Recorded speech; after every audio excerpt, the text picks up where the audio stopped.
Good morning students.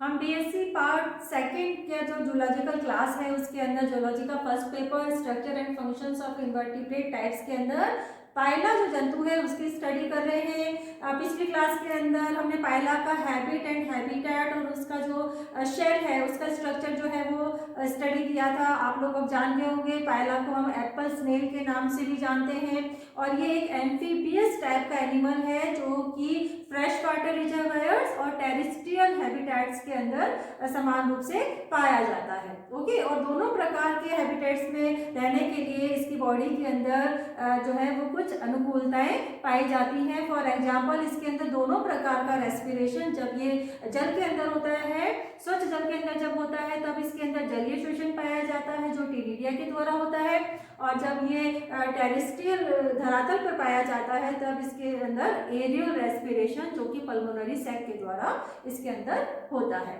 Okay, herbaceous animals हैं, सैकुलेट्स जो plants होते हैं अधिकतर उस पर ये फीड करता है। ओके, बॉडी के ऊपर क्या होता है, सॉफ्ट बॉडीड एनिमल्स होता है जो कि किसके अंदर रखा जाता है, फाइलम मोलस्का के अंदर, और इसके ऊपर एक हार्ड एक्सोस्केलेटन पाया जाता है कैल्शियम कार्बोनेट का।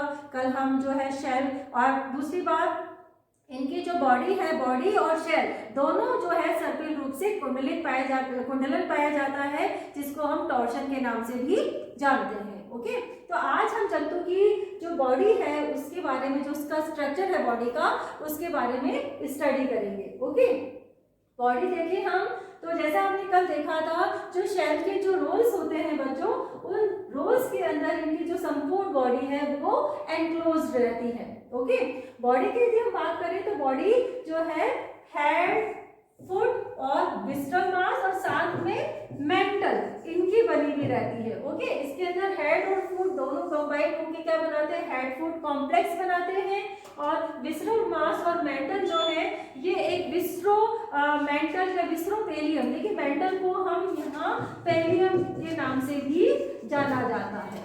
ओके, तो एक विस्ट्रोपेलियम जो है कॉम्प्लेक्स बनाते हैं। ओके, यदि जंतु जो है एक एक्सपेंडेड एनिमल की हम बात करें तो जंतु का जो हेड रीजन और फुट रीजन जो होता है वो शेल के माउथ से जो है वो बाहर निकला हुआ रहता है। जैसे कल मैंने आपको शुरुआत के अंदर जो इमेज दिखाई थी पायला की, इसमें भी आपने देखा होगा, और इसका जो विस्ट्रल मास है वो इनके जो शेल रोल्स होते हैं उनके अंदर बंद रहता है। ओके, एक कॉल्यूमेलर मसल्स अराइज होती है, कहां से, फुट से अराइज होती है, और कहां इंसर्टेड होती है ये, इनटू द कॉल्यूमेला। कॉल्यूमेला क्या था, जो हमारा सेंट्रल एक्सिस एक रिस्ट समान जो संरचना थी कॉल्यूमेला शेल के अंदर, उसमें ये इंसर्टेड रहती है, और ये जो मसल्स है वो अटैच करती है किसको, बॉडी को शेल के साथ में अटैच रखती है। ओके, अब सबसे पहले हम बात करेंगे जंतु के हेड रीजन की। हेड जो होता है वो शरीर का अगला फ्लैशी भाग हेड पाया जाता है जो आगे की तरफ एक संकुचित स्नाउट के अंदर प्रोजेक्टेड रहता है। ओके, और हेड के अंदर क्या पाए जाते हैं बच्चों, हेड के अंदर देखिए माउथ सिचुएटेड होता है उसके वेंट्रल सरफेस पर, और हेड के अंदर 2 पेयर्स ऑफ टेंटिकल्स और 1 पेयर्स ऑफ आईज पाई जाती हैं। फर्स्ट पेयर ऑफ टेंटिकल्स की यदि हम बात करें तो फर्स्ट पेयर ऑफ टेंटिकल्स जो होते हैं वो जो उन्हें हम लेबियल पार्ट्स के नाम से भी जानते हैं, ये स्मॉल होते हैं, और कहाँ पाए जाते हैं, ये जो सेकंड पेयर ऑफ टेंटिकल्स हैं उनके पीछे पाए जाते हैं। सेकंड पेयर ऑफ टेंटिकल्स जो होते हैं बच्चों वो अपेक्षाकृत लंबे होते हैं। ओके, और बेलनाकार नुमा संरचना होती है। जो सेकंड पेयर ऑफ टेंटिकल्स हैं उनके बेस पर, उनके नीचे की तरफ बेस पर जो होता है वहां पर क्या पाया जाता है, वहां पर एक खूंटी समान एक आउटग्रोथ निकली हुई रहती है। ये क्या कहलाती है, ये कहलाता है ओडोंटोफोर। ओके, और इस ओडोंटोफोर के मार्जिन पर क्या पाए जाते हैं, आइज पाई जाती हैं। ओके, और ये जो आइज होती है बच्चों 1 पेयर ऑफ आइज पाई जाती है। ओके, और सॉरी ओमेटोफोर्स कहलाते हैं, ये स्टॉक्स जो होती है वो ओमेटोफोर्स कहलाती हैं जिनके मार्जिन के ऊपर आइज स्थित होती हैं। ओके, तो इस प्रकार 1 पेयर ऑफ आइज जो है जंतु के अंदर पाई जाती है। अब हम बात करेंगे फुट की। फुट जो है हेड मस्कुलर फुट पाया जाता है। ओके, और इस फुट की जो लोअर सरफेस होती है, वेंट्रल सरफेस जो होती है, वो इसके एक सोल का निर्माण करती है जो कि चिकना और ग्रेइश कलर का ये फ्लैटेंड सोल पाया जाता है, जिसके द्वारा जंतु गति करता है। ओके, और यदि इस फुट को पूरा जो है वो प्रसारित एक्सपेंड कर दिया जाए, प्रसारित कर दिया जाए, तो फुट जो होता है वो एक ट्रायंगुलर शेप की संरचना के समान जो है वो दिखाई जाता है, दिखाई देता है। ओके, और फुट के द्वारा जंतु जो है वो क्रीपिंग मूवमेंट, क्रीपिंग लोकोमोशन इनके अंदर पाया जाता है, विसर्पी गति जो है इनके अंदर होती है। ओके, फुट देखिए, फुट का जो शीर्ष भाग है वहां पर, शीर्ष भाग जो फुट का ऊपर का जो शीर्ष भाग होता है बच्चों, वहां पर सोल जो होता है वो चिकना और एक चपटी ग्रेइश कलर का वेंट्रल सोल होता है, और जो फुट का पिछला भाग होता है जिसके ऊपर ओपर्क्यूलम स्थित होता है, ये भाग ओपर्क्यूलिफेरस लोब कहलाता है। ओके, जब फुट जो होता है वो उसको जब शेल के अंदर पूरा खींच लिया जाता है अंदर की तरफ, तब क्या होता है, ये ओपर्क्यूलम जो होता है वो इस जो शेल का माउथ है उसको जो है उसके ऊपर उसको बिल्कुल कस के बंद कर देता है, जिसकी वजह से क्या होता है, पूरा जो जंतु की बॉडी है वो शेल के अंदर बंद हो जाती है। ओके, इसके अलावा फुट के अंदर क्या पाया जाता है बच्चों, देखिए फुट के अंदर पैडल म्यूकस ग्लैंड्स पाई जाती है, इनको हम पैडल जो है वो ग्लैंड सेल्स इनके अंदर पाई जाती है, और ये ग्लैंड सेल्स जो होती है बच्चों, ये म्यूकस ग्लैंड जो होती है एक प्रकार का जो है वो स्लिम स्त्रावित करती है। ओके, जो ये स्लाइम जो होता है वो क्या बनाता है, एक प्रकार की स्लाइम लेयर का निर्माण लोकोमोशन के दौरान करता है। ओके, और शुरुआत के अंदर जो ये स्लाइम होता है वो चिपचिपा होता है, कुछ समय पश्चात में ये जो होता है वो बहुत ज्यादा हार्ड जो है वो कड़ा हो जाता है, और इस लेयर के ऊपर जंतु जो है विसर्पण गति करता है, क्रीपिंग मूवमेंट इनके अंदर होता है। ओके,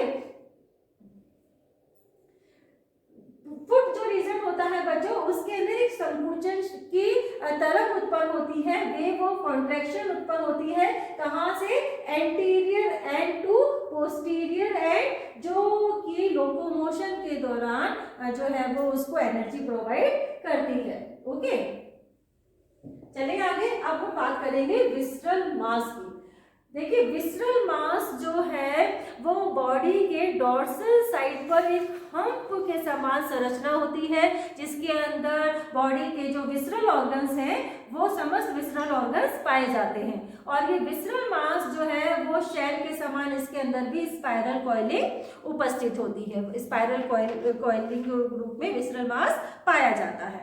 ओके, और ये जो स्पाइरल कॉइलिंग है वो क्या कहलाती है बच्चों, टॉर्शन कहलाती है। ओके, देखिए विसरल मास की जो स्किन होती है बच्चों, वो इस विसरल मास के ऊपर एक जो है बहुत स्मूथ लेयर का निर्माण करती है। ओके, इस स्मूथ लेयर के द्वारा विसरल मास चारों तरफ से जो है वो कवर्ड रहता है, और ये जो स्मूथ लेयर है, एक मेम्ब्रेनस लेयर स्मूथ, ये क्या कहलाती है, ये स्मूथ लेयर, स्मूथ कवरिंग जो है वो पेलियम या मेंटल कहलाती है। ओके, देखिए यहाँ पे आप डायग्राम देख सकते हो, this is the front view of the animal after removal of the shell. यहाँ पे हमने शेल को हटा दिया है और जंतु का फ्रंट व्यू आपको यहाँ पे दिखाई दे रहा है। यहाँ पे आप देख सकते हो, अभी हमने बात करी थी किसकी, हेड फुट कॉम्प्लेक्स की। तो देखिए यहाँ पर जंतु को यदि हम देखें तो this is the head region. Okay, और हेड रीजन के अंदर क्या पाए जाते हैं, 2 पेयर्स ऑफ टेंटिकल्स पाए जाते हैं, जिसमें से 1 पेयर ऑफ टेंटिकल्स जिनको हम लेबियल पाल्पी कहते हैं, फर्स्ट पेयर ऑफ टेंटिकल्स ये छोटे होते हैं, और सेकंड पेयर ऑफ टेंटिकल्स जो होते हैं वो होलो और जो है इलोंगेटेड संरचना होती है। Okay, second pair of tentacle के बेस के ऊपर यहाँ पे क्या पाया जाता है, यहाँ पे एक स्टॉक पाया जाता है। ये स्टॉक क्या कहलाता है बच्चों, ये स्टॉक कहलाता है हमारा ओमेटोफोर। ओके, और इस ओमेटोफोर के मार्जिन पर यहाँ पे क्या सिचुएटेड रहती है, यहाँ पे हमारी आई सिचुएटेड रहती है। ओके, ये तो था हेड रीजन की बात। अब हम बात करें फुट रीजन की, तो देखिए ये हेड कहाँ पाया जाता है, फुट के ऊपर की तरफ जो है हेड शरीर के अवरोध के रूप में बना रहता है, और हेड के नीचे की तरफ यहाँ पे ये क्या सिचुएटेड है बच्चों, ये सिचुएटेड है हमारा फुट, जंतु का फुट। ओके, फुट जो है वो यदि हम इसके अंदर देखें तो ये जो है फ्रॉम द वेंट्रल साइड है जंतु का, तो फुट जो है किस प्रकार की संरचना है, ये पूरा प्रसारित फुट है।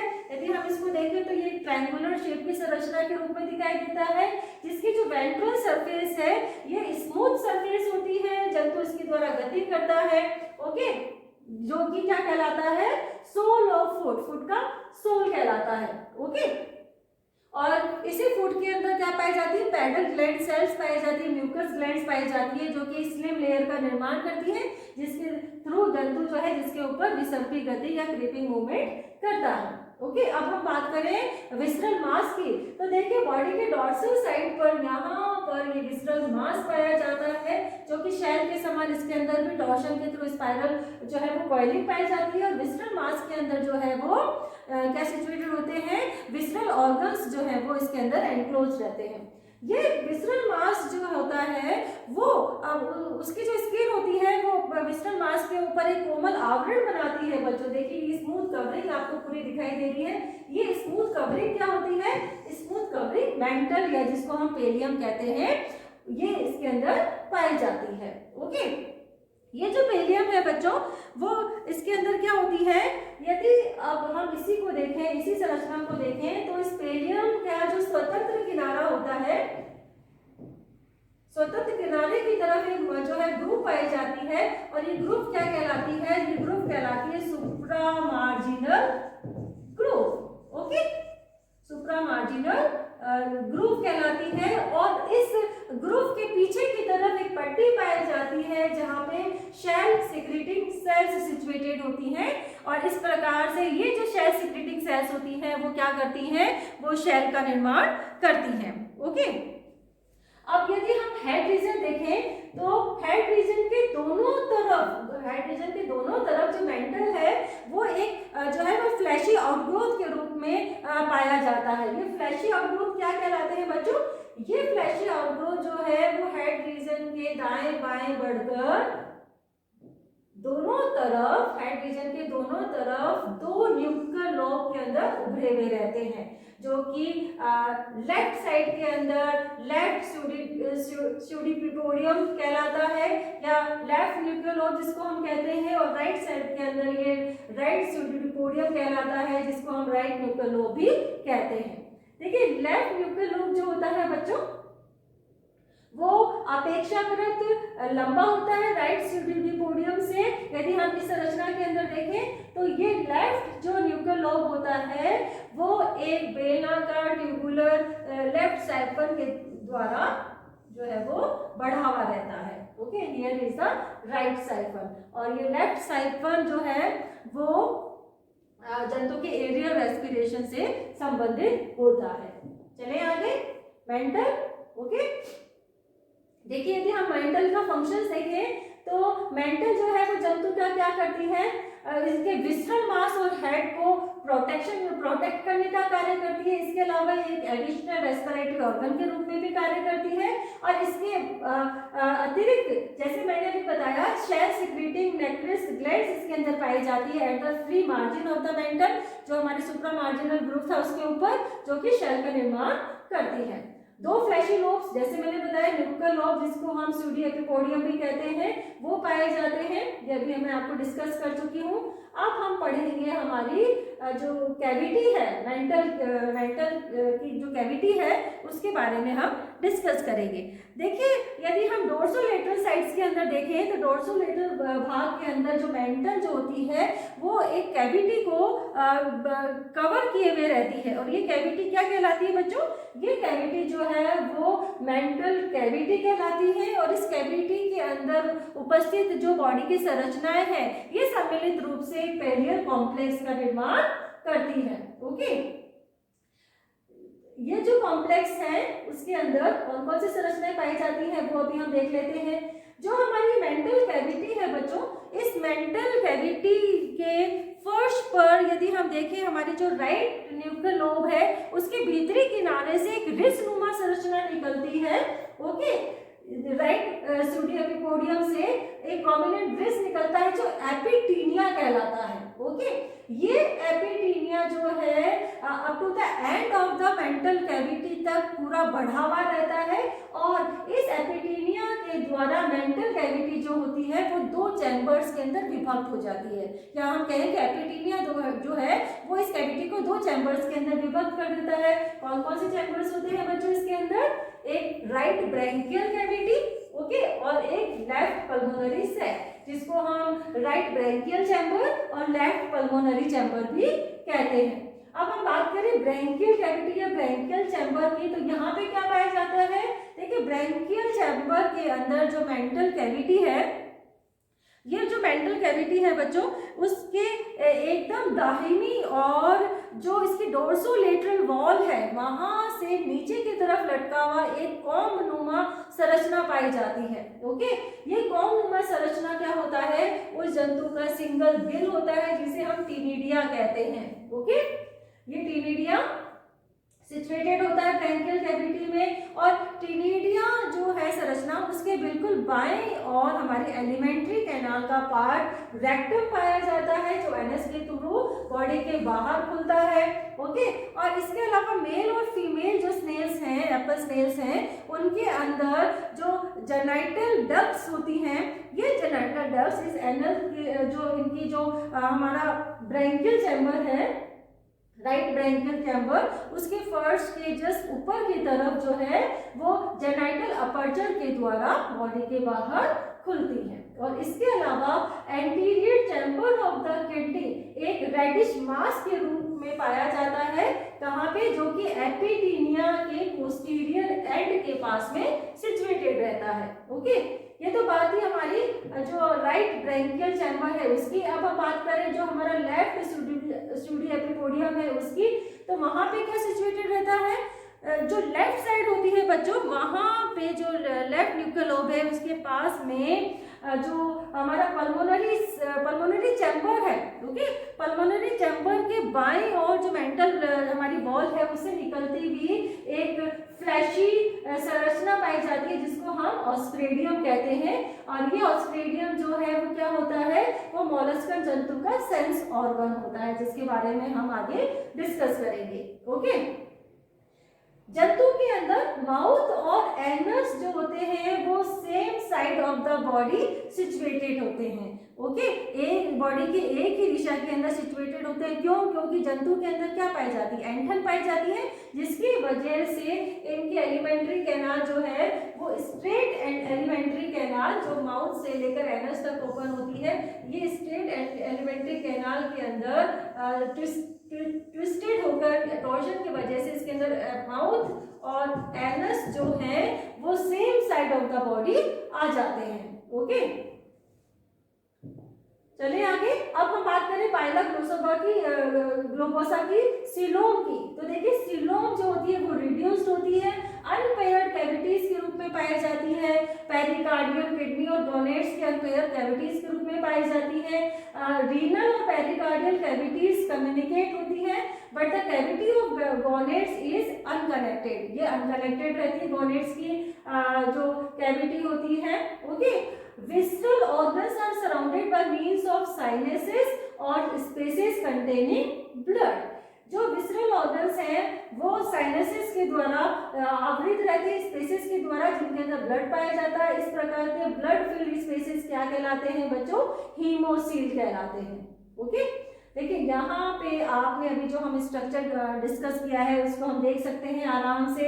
ये क्या है? A female individual dissected to show the organs of the pallial cavity और मेंटल कैविटी। अपने हम बात करें मेंटल जो है, मेंटल ने क्या कर रखा है? अपने डोर्सोलेटरल साइड के अंदर कैविटी को आवृत कर रखा है जो मेंटल कैविटी कहलाती है। और ये मेंटल कैविटी जो है इस मेंटल कैविटी के फर्श से एक रिस्नुमा संरचना निकलती है जो क्या कहलाती है बच्चों, that is known as the epitaenia, जो कि इस मेंटल कैविटी के फर्श से इसके एंड पॉइंट तक सिचुएटेड रहती है, जो क्या कहलाती है, एपिटीनिया। ओके, और ये एक तरह का लॉन्गिट्यूडनल रिस पाया जाता है जो कि इस मेंटल कैविटी को दो चैम्बर्स के अंदर विभक्त कर रहा है, जिसमें से इसका एक चैम्बर क्या कहलाता है, this chamber is known as the right,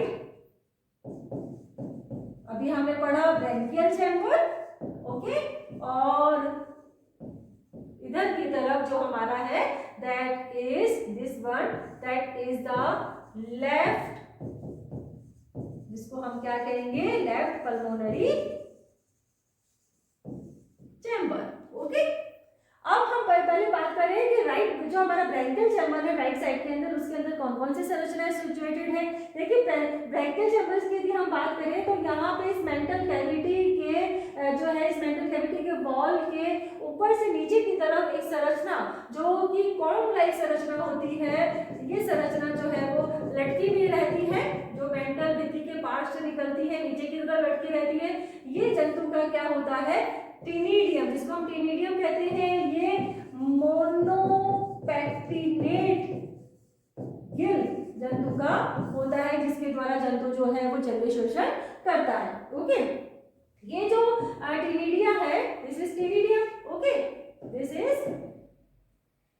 टीनिडियम, और टीनिडियम के बाईं और इसी चैम्बर के अंदर, ब्रैंकियल चैम्बर के अंदर क्या पाया जाता है, रेक्टम सिचुएटेड होता है। इसके टीनिडियम के बाईं और यहाँ पर एलिमेंट्री कैनाल का रेक्टम सिचुएटेड होता है। ओके, और यहाँ पर ये एलिमेंट्री कैनाल जिसकी इंटेस्टाइन जो है वो पाई जाती है। ये जो रेक्टम है वो ब्रैंकियल चैम्बर के फर्श के पास के अंदर एक ओपनिंग, जिसको हम क्या कहेंगे, दिस इज द एनस, उसके द्वारा बॉडी के बाहर खुलता है। एनस जो है बॉडी के बाहर नहीं खुलता है, जो एनस कहाँ खुल रहा है, एनस जो हमारा राइट सुडीपिपोडियम था वहां पर ये जो है वो ओपन होता है। या हमें राइट जो हमारा न्यूक्लियर लोब है वहां पे ओपन होता है, और इस राइट न्यूक्लियर लोब के अंदर जो वाटर करंट है उसके साथ में ये बॉडी के बाहर ओपन होता है। ओके, रेक्टम, ये रेक्टम है, रेक्टम की फिर बाईं ओर की तरफ देखें तो यहाँ पे हमारा जो मेल और फीमेल रिप्रोडक्टिव जो सिस्टम है उसके ऑर्गन्स आ जाते हैं, और यहाँ पर ये जो हमारे दिख रही है, क्योंकि फीमेल का डायग्राम है तो यहाँ पे आपको वजाइना दिखाई दे रही है। ये रिप्रोडक्टिव सिस्टम के ऑर्गन्स जो होते हैं यहाँ पर फीमेल जेनिटल पोर के द्वारा बॉडी के बाहर जो है वो ओपन होते हैं। ओके, ये तो बात थी हमारी किसकी, ब्रैंकियल चैम्बर्स की। अब हम बात करेंगे पल्मोनरी चैम्बर की। तो देखिए ये पूरा पार्ट जो है वो पल्मोनरी चैम्बर कहलाता है, लेफ्ट साइड के अंदर सिचुएटेड होता है, और इस पल्मोनरी चैम्बर के अंदर एक सैक लाइक संरचना पाई जाती है जो क्या कहलाता है, पल्मोनरी सैक। इसको हम क्या कहते हैं, पल्मोनरी सैक कहते हैं। ये पल्मोनरी सैक जो होता है वो एक अपर्चर के द्वारा पल्मोनरी चैम्बर के अंदर खुलता है। This is the opening of the pulmonary sac. Pulmonary sac के द्वारा जंतु जो है वो वायवीय श्वसन करता है बच्चों। ओके, और ये जो पल्मोनरी चैम्बर है, इस पल्मोनरी चैम्बर का जो के लेफ्ट साइड के अंदर एक संरचना पाई जाती है, बाइपेक्टिनेट संरचना के समान एक संरचना हमें दिखाई देती है, और ये संरचना क्या कहलाती है, ऑस्ट्रेडियम कहलाती है, जो कि जंतु का सेंस ऑर्गन होता है। देखिए यहाँ पे आपको हेड के बिल्कुल वेंट्रोलेटरल साइड्स के अंदर क्या दिखाई दे रहा है, यहाँ माउथ की ओपनिंग होती है। यहाँ पे आपको फर्स्ट पेयर ऑफ टेंटिकल्स, जो माउथ जो है वो फर्स्ट पेयर ऑफ टेंटिकल्स के बीच के अंदर जो वेंट्रल साइड होती है वहाँ पे स्लिट नुमा संरचना के रूप में होता है।